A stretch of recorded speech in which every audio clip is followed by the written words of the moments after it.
Ladies and gentlemen, welcome back to Obsessive Compulsive Gaming. I am the Obsessive Compulsive Gamer, and this is my review for Resident Evil Gaiden. So now viewers, this particular video game originally released all the way back in 2001.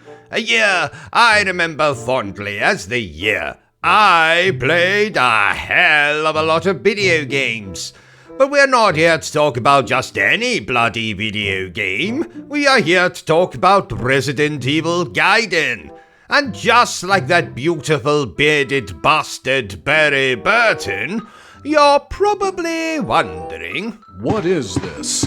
Resident Evil Gaiden is a non-canon action-adventure game sequel thingamajig that is part of course, the ever-so-popular Resident Evil franchise. What makes this a particularly interesting entry in that franchise is that it was released for the Game Boy Color. And while other Resident Evil games were supposed to appear on the Game Boy, most notably a port of the original game, as well as a port of Resident Evil 2 for the Game Boy Advance, this is the only Resident Evil game that actually made it onto the Game Boy. It is also the only Resident Evil game that is played from a top-down perspective, with battles occurring in a weird dungeon crawler mini-game-like first-person perspective. The story revolves around a viral outbreak on a passenger ship,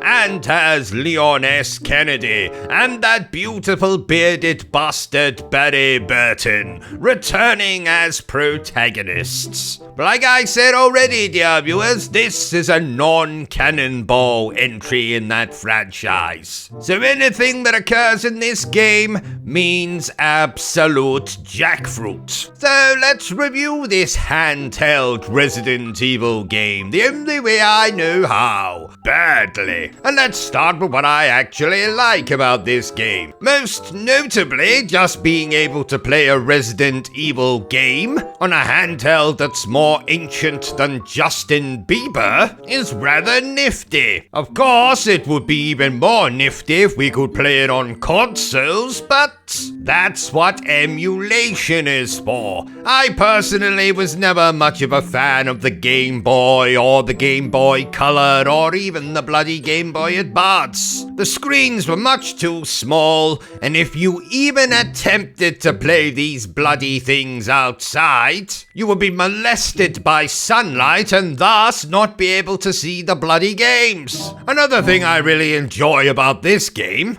is it's the only entry in the Resident Evil franchise that features both Leon and, of course, my favorite character, Barry. Granted, this game isn't Cannonball, so having the two of them in a Resident Evil game means about as much to me as my second cousin twice removed, Angus, does. Angus is weird, wears one of those kilt thingamajigs and is constantly making love to cattle. Weird boy. This game also has a particularly catchy soundtrack, and the visuals, most notably the game's attempts at cutscenes, are not bad, especially for a bloody Game Boy Color. But as for everything else in the game, complete and utter dog excrement. Like I've already said, we play most of this game from a top-down perspective, and I didn't enjoy that very much, but what I enjoyed even less is this game's combat.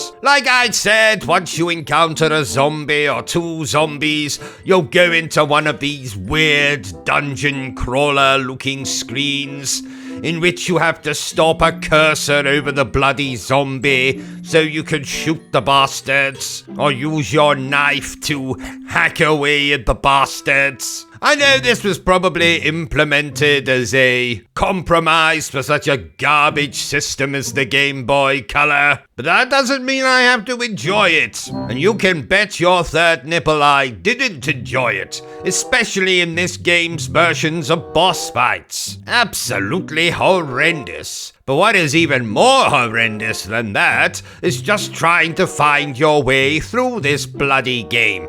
Unless, of course, you're using a walkthrough, which I foolishly decided not to do. Anytime you encounter a locked door or pick up an item, the bloody game does an absolutely horrendous job at telling you where to use that item, or even where that locked door leads. So I spent so much time running around with a key that would be to some specific room, but of course not being able to check what any of the locked doors were or where they led meant that I essentially had to try the same bloody key on about 20 or 30 different locked doors before I would find the correct one. That's not to mention the amount of times I would go into one of the awful battles and run out of ammunition, so then be forced to equip my bloody knife, which was about as effective against a zombie as a water pistol would be against a bloody polar bear. And don't you dare even think of trying to obtain a physical copy of this game, dear viewers. Not unless you want to be completely ripped off. If you have to play this Resident Evil entry, just emulate the bloody thing. Turn on the cheats and have at it. Meanwhile, I'll be off playing something I actually appreciate. Therefore, I declare that Resident Evil Gaiden would be better if it featured a scene of my second cousin, twice removed Angus,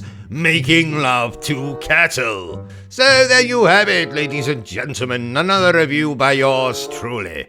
If you enjoyed this little review of mine, don't forget to give me a thumbs up. If you haven't enjoyed it, well then feel free to give me a thumbs down.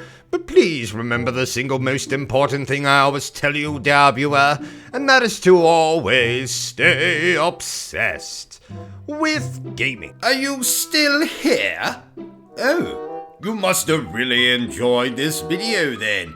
In that case, you had better subscribe to the channel and check out our other content. Otherwise, you're a booby pants, and no one wants to be a booby pants.